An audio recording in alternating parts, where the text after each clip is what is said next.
দীর্ঘ ১৫ বছর পর বাংলাদেশ পাকিস্তান পররাষ্ট্র সচিব পর্যায়ের বৈঠক শুরু হয়েছে। রাষ্ট্রীয় অতিথি ভবন পদ্মায় এই বৈঠক চলছে। এতে অংশ নিতে ৩ দিনের সফরে বুধবার ঢাকায় আসেন পাকিস্তানের পররাষ্ট্র সচিব আমনা বালুচ। দর্শক, এই মুহূর্তে রাষ্ট্রীয় অতিথি ভবন পদ্মায় আছেন বিশেষ প্রতিনিধি ইমরুল কায়েস। সরাসরি যুক্ত হচ্ছি তার সঙ্গে।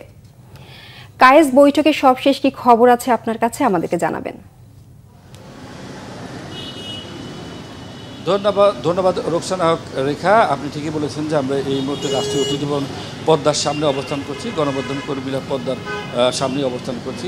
এই রাষ্ট্রীয় অতিথি ভবন পদ্মায় কিছুক্ষণ আগে অর্থাৎ 10:30টার দিকে শুরু হয়েছে দুই দেশের পররাষ্ট্র সচিব পর্যায়ের বৈঠক। এই বৈঠকে বাংলাদেশের পক্ষে নেতৃত্ব দিয়েছেন পররাষ্ট্র সচিব মোহাম্মদ জসিমউদ্দিন এবং পাকিস্তানের পক্ষে নেতৃত্ব দিয়েছেন সে দেশের পররাষ্ট্র সচিব আমনা বালুচ। আপনাকে একটি তথ্য জানিয়ে রাখি যে দীর্ঘ 15 বছর পর কিন্তু এই ষষ্ঠ পররাষ্ট্র সচিব পর্যায়ের বৈঠক, যেটাকে এফওসি অর্থাৎ ফরেন অফিস কনসালটেশন বলে, এই বৈঠকে দ্বিপক্ষীয় সার্বিক সকল বিষয় নিয়ে আলোচনা হয়। সর্বশেষ যে বৈঠকটি হয়েছিল সেটি 2010 সালে হয়েছিল। তারপরে আর পররাষ্ট্র সচিব পর্যায়ে বাংলাদেশ এবং পাকিস্তানের মধ্যে কোনো বৈঠক অনুষ্ঠিত হয়নি। এই প্রথম, অর্থাৎ গত যে আওয়ামী লীগের সরকার ছিল, ফ্যাসিবাদী সরকার ছিল, তাদের আমল শেষ হওয়ার পরে এই প্রথম কিন্তু আপনার পররাষ্ট্র সচিব পর্যায়ের বৈঠক অনুষ্ঠিত হচ্ছে। তো আমরা বিভিন্ন সূত্র থেকে যেটি জানতে পারছি সেটি হচ্ছে যে গত সরকারের আমলে দুই দেশের মধ্যে রাজনৈতিক পর্যায়ে যে যোগাযোগ একদম বিচ্ছিন্ন ছিল, অর্থাৎ দুই দেশের সরকার পর্যায়ে রাজনৈতিক পর্যায়ে যে কোনো ধরনের যোগাযোগ ছিল না, যোগাযোগ বিচ্ছিন্নতা ছিল, সেই বিষয়টি কিন্তু গুরুত্বের সাথে আলোচনা হবে। কারণ দুই দেশের মধ্যে বোঝাপড়া এবং রাজনৈতিক সম্পর্কের উন্নয়নের বিশেষ গুরুত্ব রয়েছে। সেই গুরুত্বটিকে সামনে রেখেই এই বিষয়টি কিন্তু প্রাধান্য পাবে। এছাড়া ব্যবসা বাণিজ্য সহ অন্যান্য বিষয়েও এই বৈঠকে আলোচনা হবে। কারণ আপনি জানেন যে বাংলাদেশ এবং পাকিস্তানের মধ্যে ব্যবসা সহ বিভিন্ন ধরনের সম্পর্ক রয়েছে, সেই বিষয়গুলো আলোচনা হবে। এছাড়া মুক্তিযুদ্ধের আগে বাংলাদেশ যে পাকিস্তানের কাছে $4 বিলিয়ন মতো যে পাবে, সেই বিষয়টি কিন্তু আলোচনা হবে। কারণ আপনি জানেন যে পাকিস্তান আমলে বাংলাদেশের যারা চাকরি বাকরি করতো তাদের যে প্রভিডেন্ট ফান্ড, তাদের বোনাস সহ নানা কিছু কিন্তু মুক্তিযুদ্ধের সময় আটকে ছিল, সেই বিষয়গুলো আলোচনা হবে। অর্থাৎ দুই দেশের সম্পর্ক উন্নয়নের জন্য যা যা দরকার সেই বিষয়গুলো সামনে নিয়ে আসে এবং সেই বিষয়গুলো আলোচনা হবে এই বৈঠকে। তো বৈঠক শেষ হলে আমাদের সাথে কথা বলে তখন বিস্তারিত জানা দেবে আসলে কোন কোন বিষয় অগ্রাধিকার পেয়েছে। রেখা। ইমরুল কায়েস, আপনাকে ধন্যবাদ। জাতীয় ঐক্যমত্য কমিশনের সঙ্গে বৈঠক করছে বাংলাদেশ জাতীয়তাবাদী দল বিএনপি। সকাল 10:30টায় জাতীয় সংসদ ভবনের এলডি হলে এই বৈঠক শুরু হয়। বিএনপির স্থায়ী কমিটির সদস্য ব্যারিস্টার জমির উদ্দিন সরকার এর নেতৃত্বে 5 সদস্যের প্রতিনিধি দল এ বৈঠকে অংশ নিচ্ছেন। দলটির পক্ষ থেকে বলা হয়েছে, সংবিধান, নির্বাচন ব্যবস্থা, জনপ্রশাসন, পুলিশ, দুর্নীতি দমন কমিশন ও বিচার বিভাগ সংস্কারের বিষয়ে সুনির্দিষ্ট মতামত দিয়েছে বিএনপি। বিএনপির আশা এই বৈঠক ফলপ্রসূ হবে। মুক্তিযুদ্ধ বিষয়ক উপদেষ্টা ফারুক ই আজম বলেছেন, মুক্তিযুদ্ধের ইতিহাস কখনো মোছা যাবে না এবং কোনো কিছু আরোপিত করা হবে না। বৃহস্পতিবার ভোরে ঐতিহাসিক মুজিবনগর দিবস উপলক্ষে মুজিবনগর স্মৃতিসৌধে জাতীয় পতাকা উত্তোলন, শ্রদ্ধা নিবেদন ও গার্ড অব অনার গ্রহণ শেষে সাংবাদিকদের তিনি একথা বলেন। তিনি বলেন, 5 আগস্টের পর মুক্তিযুদ্ধ স্মৃতি কমপ্লেক্সের যে ক্ষতি হয়েছে তা সংস্কার করা হবে। উপদেষ্টা আরও বলেন, ভুয়া মুক্তিযোদ্ধা নিয়ে সত্যিকারের মুক্তিযোদ্ধারা বিব্রত। যারা মুক্তিযুদ্ধে অংশগ্রহণ না করেও নিজেদের মুক্তিযোদ্ধা হিসেবে পরিচিত করছে তা বন্ধের উদ্যোগ নেওয়া হচ্ছে। পরে উপদেষ্টা ফারুক ই আজম 71-এর 17 এপ্রিল মেহেরপুরের মুজিবনগরে বাংলাদেশের প্রথম সরকারকে গার্ড অব অনার প্রদানকারী 2 বীর মুক্তিযোদ্ধার হাতে সম্মাননা স্মারক তুলে দেন। মেয়েকে ইফটিজিংয়ের প্রতিবাদ করায় বাস চালক বাবাকে খুন করেছে বখাটেরা। রাজশাহী নগরীর তালাইমারি শহীদ মিনার এলাকায় ঘটনাটি ঘটে। নিহত ব্যক্তির নাম আকরাম হোসেন। তিনি রাজশাহী জেলা মোটর শ্রমিক ইউনিয়নের সদস্য। পরিবারের সদস্যরা জানায়, আকরাম হোসেনের মেয়েকে এলাকার কয়েকজন বখাটে ইফটিজিং করত। এই নিয়ে প্রতিবাদ করায় বখাটে যুবকরা আকরাম হোসেনের বাড়িতে গিয়ে হুমকি দিয়ে আসে।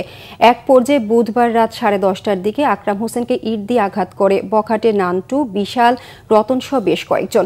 গুরুতর আহত আকরামকে উদ্ধার করে রাজশাহী মেডিকেলের জরুরি বিভাগে নেওয়া হলে তিনি মারা যান। পুলিশ নিহতের লাশ উদ্ধার করে ময়নাতদন্তের জন্য হাসপাতাল মর্গে পাঠিয়েছে। পাহাড়কন্যা বান্দরবানের প্রতিটি পাড়ায় পাড়ায় চলছে মারমাদের প্রাণের উৎসব মহাসাংগ্রাইং পোয়ে।